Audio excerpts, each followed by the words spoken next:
নমস্কার, আমি আচার্য বনানী শাস্ত্রী বলছি। আজ আমি আপনাদের সঙ্গে মেষ রাশি জাতক জাতিকাদের 2025 সালের সাড়ে সাতি স্টার্ট হচ্ছে, আর এই সাড়ে সাতিতে মেষ রাশির জাতকদের কেমন যাবে সেই নিয়েই কিন্তু আমি আলোচনা করব। মেষ রাশির জাতকদের সাড়ে সাতি স্টার্ট হচ্ছে 29শে মার্চ রাত্রি 11টার সময়, আর শনিদেব তার মূল ত্রিকোণ ঘর কুম্ভ রাশি ত্যাগ করে মীন রাশিতে প্রবেশ করবে। আর সেই সময় কিন্তু মেষ রাশির জাতকের সাড়ে সাতি স্টার্ট হবে। আর এই সময়টাতে কিন্তু মেষ রাশির জাতক জাতিকারা প্রত্যেকেই একটু সতর্কতা অবলম্বন করে চলবেন। সাড়ে সাতি নিয়ে কিন্তু আমাদের মনে নানান রকম প্রশ্ন আছে, সেই প্রশ্নগুলোকে আমি এই ভিডিওটার মাধ্যমেই যতটা সম্ভব ক্লিয়ার করার চেষ্টা করছি। শনিদেব কিন্তু মেষ রাশির দ্বাদশভাবে বসে তার দ্বিতীয়ভাবে অর্থাৎ কথাবার্তা বলার জায়গায় এবং সঞ্চয়ের জায়গায় এবং সম্পর্কের জায়গায় দৃষ্টি দিচ্ছে, রোগের জায়গাতে এবং চাকরির জায়গাতেও কিন্তু ষষ্ঠভাবে বসে দৃষ্টি দিচ্ছে। এছাড়া কিন্তু ধর্মের জায়গায় এবং ভাগ্যের জায়গাতেও নবমভাবে দৃষ্টি দিচ্ছে, যার ফলে কিন্তু মেষ রাশির জাতক জাতিকারা একটু সাবধানে থাকবেন।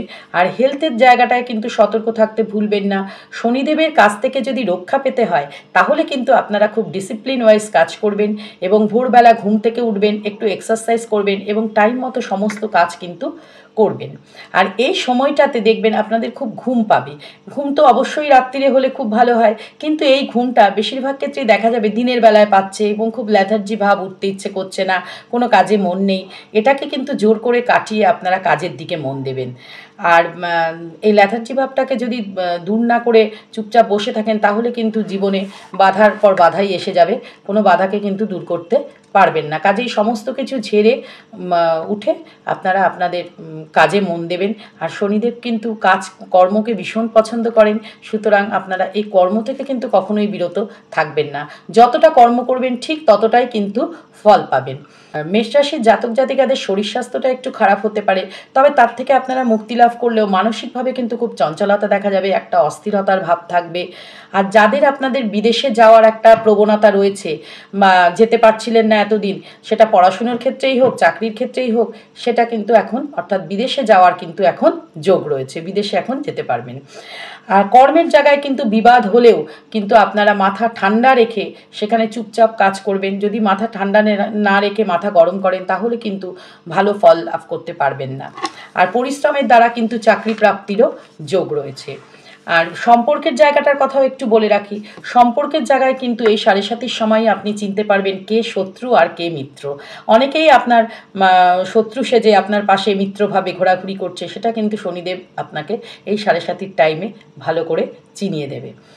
আর ফাইন্যান্সের দিকে কিন্তু আপনাদের ঋণের দিক থেকে মুক্তি পাবেন, আর ঋণের দিক থেকে মুক্তি পাওয়ার জন্য আপনাকে কঠোর পরিশ্রম করে উপার্জন বৃদ্ধি করতে হবে। আর সেই উপার্জন বৃদ্ধি করলেই কিন্তু আপনি ঋণ থেকেও মুক্তি পাবেন এবং সঞ্চয়ও করতে পারবেন। শনি দ্বাদশে বসে কিন্তু আপনাদের এক্সট্রা খরচার দিকটা কন্ট্রোল করবে, কিন্তু একাদশে রাহু থাকায় আয়ের দিকটা কিন্তু বৃদ্ধি পাবে এবং সঞ্চয়ের দিকটাও বৃদ্ধি পাবে। কিছুদিন বাদেই কিন্তু মেষ রাশির জাতক জাতিকাদের রাহু একাদশে প্রবেশ করছে। আর ব্যবসার জায়গায় কিন্তু কখনোই তাড়াহুড়ো করবেন না, কারণ শনিদেব খুব ধীরে ধীরে কাজ করা পছন্দ করেন। আর মেষ রাশির জাতক জাতিকারা হচ্ছে মঙ্গলের জাতক, যার ফলে তারা সবসময় একটা তাড়াহুড়ো করবে। এই তাড়াহুড়োটাকে কন্ট্রোল করে আপনারা যদি ধীরে ধীরে অগ্রসর হন তাহলে পরে কিন্তু আপনারা ব্যবসার দিকে অনেক উন্নতি লাভ করতে পারবেন। আর ফ্যামিলিতে কোনো স্ট্রং ডিসিশন আপনারা নেবেন না, তাতে কিন্তু আপনাদের খারাপই হবে। আর এই ফ্যামিলিতে আপনাদের কে শত্রু হিসেবে মুখোশ পড়ে রয়েছে এটা কিন্তু আপনারা এই সাড়ে সাতির টাইমে চিনতে পারবেন। আর যাদের পড়াশুনো এতদিন বন্ধ রেখেছিলেন, ধরুন জব দিচ্ছিলেন বা কোনো কারণবশত পড়াশুনো করতে পারেননি, তারা কিন্তু এখন নতুন করে পড়াশুনো স্টার্ট করতে পারবেন। আশা করি আমি সাড়ে সাতি সম্পর্কে যেটুকুনি বললাম আপনাদের কাছে বেশ অনেকটাই ক্লিয়ার হয়েছে। আর যদি আমার ভিডিওটি ভালো লেগে থাকে তাহলে লাইক করবেন, শেয়ার করবেন, সাবস্ক্রাইব করবেন। আর সাড়ে সাতি সম্পর্কে যদি আরও বিশদ কিছু জানতে হয় নিচে আমার ফোন নাম্বার দেওয়া রইল, তাহলে ফোন করে যোগাযোগ করবেন। নমস্কার, আজ আসি, আবার নেক্সট ভিডিওতে আপনাদের সঙ্গে দেখা হবে।